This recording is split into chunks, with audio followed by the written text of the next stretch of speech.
बिस्मिल्लाहिर्रहमानिर्रहीम। अस्सलामु अलैकुम। बच्चों, आज आपके सामने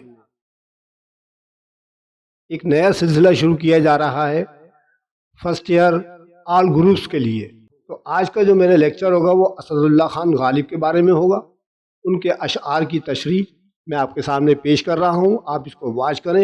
ये सारे के सारे जो है आपके इम्पोर्टेंट होंगे। मैंने इनकी मुनासिब अल्फाज में तशरीह कर दी है, आप इसको वॉच किए, इसको याद कीजिएगा, इंशाल्लाह आपके बड़े काम में आएंगे। तो चलते हैं वीडियो की तरफ। तो पहला शेर है, मैं भी मुंह में ज़बां रखता हूँ, काश पूछो कि मुद्दा क्या है। अभी की तशरीह आपके सामने स्क्रीन पर लिखी हुई नजर आ रही है, मैं आपको इसको पढ़ के सुना देता हूँ। ये शेर गालिब की गज़ल से लिया गया है। गालिब एक फ़लसफ़ी शायर हैं। इस शेर में गालिब कहते हैं कि मसलहतों ने मेरी ज़बान पर ताला लगा दिया है। मेरे अंदर कहने को बहुत कुछ है, लेकिन हालात व वाक़यात इस बात की इजाज़त नहीं देते कि मैं अपना और दूसरों का हाल ज़माने पर आया करूँ, यानी ज़ाहिर करूँ। ये और बात है कि कभी मुझे कोई ऐसा शख्स मिल जाए जो मेरे दिल का अहवाल पूछने की कोशिश करे, तो फिर मैं उससे ज़रूर बताऊँगा कि मेरे दिल में क्या कुछ है जो मेरी ज़बान पर आने के लिए बेकरार है।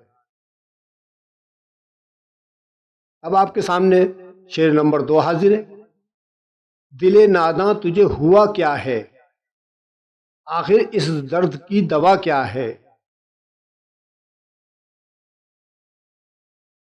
इसकी तशरीह हम कुछ यूं कर सकते हैं कि ये शेर गालिब की गज़ल से लिया गया है। गालिब का शुमार फ़लसफ़ी शायरों में होता है।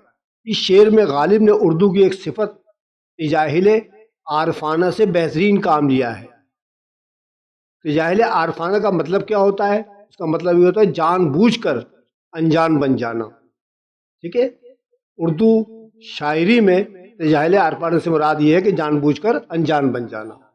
वो कहते हैं कि वो इश्क के मर्ज में गिरफ्तार हैं। ये वो मर्ज है जिसकी कोई दवा नहीं। अगर इस मर्ज की दवा की जाए तो इसका असर उल्टा होता है और मर्ज बढ़ता ही चला जाता है। यहाँ गालिब अपने दिल से कह रहे हैं कि ए दिल, तुझको क्या हो गया है? तो इतना नादान कैसे हो गया है? तुझे पता भी है कि ये इश्क की बीमारी ऐसा रोग है जिसकी कोई दवा नहीं। शायर कहता है कि जब से मुझे इश्क का रोग लगा है, मेरा दिल मेरे बस में नहीं रहा। हर वक्त महबूब की याद में तड़पता रहता हूँ। इसका इलाज सिर्फ और सिर्फ मेरे महबूब के पास है। अब आपके सामने तीसरा शेर हाजिर है। हाँ भला कर तेरा भला होगा, और दरवेश की सदा क्या है। इसकी तशरीह हम आपके सामने पेश कर रहे हैं। यह शेर गालिब की गज़ल से लिया गया है। गालिब का शुमार फ़लसफ़ी शायरों में होता है, ये इसका हवाला हो जाता है। ठीक है, इस शेर में गालिब कहते हैं कि दुनिया मकाफ़ात अमल है, जो जैसा करेगा वैसा ही भरेगा, जो बोएगा वही काटेगा। अगर हम दुनिया में नेकी और भलाई के काम करेंगे तो हमको इसका सवाब मिलेगा। हम अगर इस दुनिया में लोगों के साथ अच्छे अखलाक से पेश आएंगे तो वो भी हमारे साथ ही अच्छा सलूक करेंगे। ये बात तो तय है कि एहसान का बदला एहसान ही होता है, जैसा कि कुरान पाक में इरशाद बारी ताला है, हल जज़ाउल एहसान इल्लल एहसान। अगर हम किसी को बुरी बात कहेंगे, इसके बदले में बुरी बातें ही सुनेंगे। अच्छाई का बदला अच्छाई और बुराई का बदला बुराई होता है। यहाँ शायर कहता है कि हमें इस दुनिया में लोगों के साथ अच्छा सलूक करना चाहिए, ताकि इसके बदले में हमें नेक सलूक ही मिले।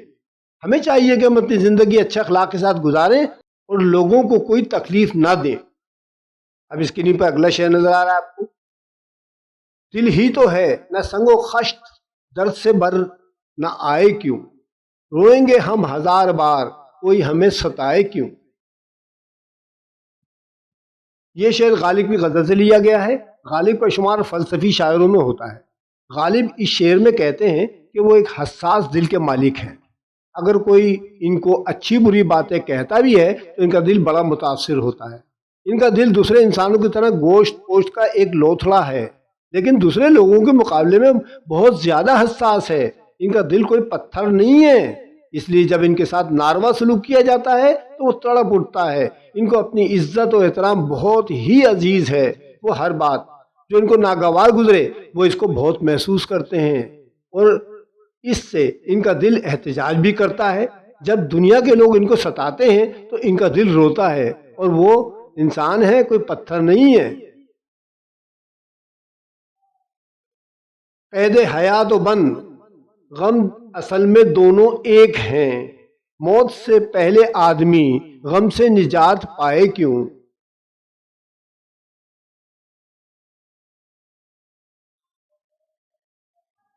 یہ شعر غالب کی غزل سے لیا گیا ہے۔ غالب کا شمار فلسفی شاعروں میں ہوتا ہے۔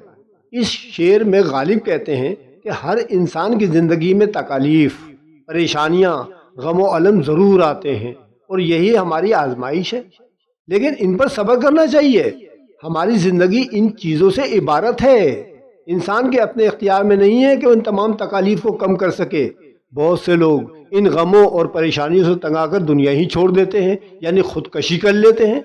ان کا یہ فعل بالکل غلط ہے، ان کو ایسا نہیں کرنا چاہیے۔ ان کو معلوم ہونا چاہیے کہ زندگی اور غموں کا تو چولی دامن کا ساتھ ہے۔ انسان اپنی زندگی میں بے شمار تکالیف کا سامنا کرتا ہے اور ان پر صبر کرتا ہے۔ غموں اور پریشانیوں کا سلسلہ زندگی ختم ہونے تک جاری رہتا ہے۔ غموں سے نجات تو صرف اور صرف مرنے کے بعد ہی مل سکتی ہے۔ تو بچوں، یہ تھے غالب کے وہ اشعار جو آپ کے یہاں بڑے امپورٹنٹ ہیں۔ میں نے ان کی تشریح کر دی ہے، آپ اس کو واچ کریں اور یاد کر لیجئے گا انشاءاللہ۔ اگر آپ کو میری ویڈیو اچھی لگے تو اس کو لائک کرنا مت بھولیں، دوستوں ساتھیوں کو زیادہ سے زیادہ شیئر کریں۔ اگر کسی بچے نے میرے چینل کو سبسکرائب نہیں کیا ہے تو وہ میرے چینل کو سبسکرائب کریں، کامنٹس کریں مجھے پیارے پیارے اور میری حوصلہ افزائی کریں، پریس کر دیں بیل آئیکن کو، کیونکہ آنے والی ویڈیو آپ کو انشاءاللہ بر وقت مل جائیں گے۔ ٹھیک ہے، اوکے، آئی ایڈوائز یو۔ انشاءاللہ اگلی ویڈیو میں پھر آپ سے ملتے ہیں، تب تک کے لیے خدا حافظ۔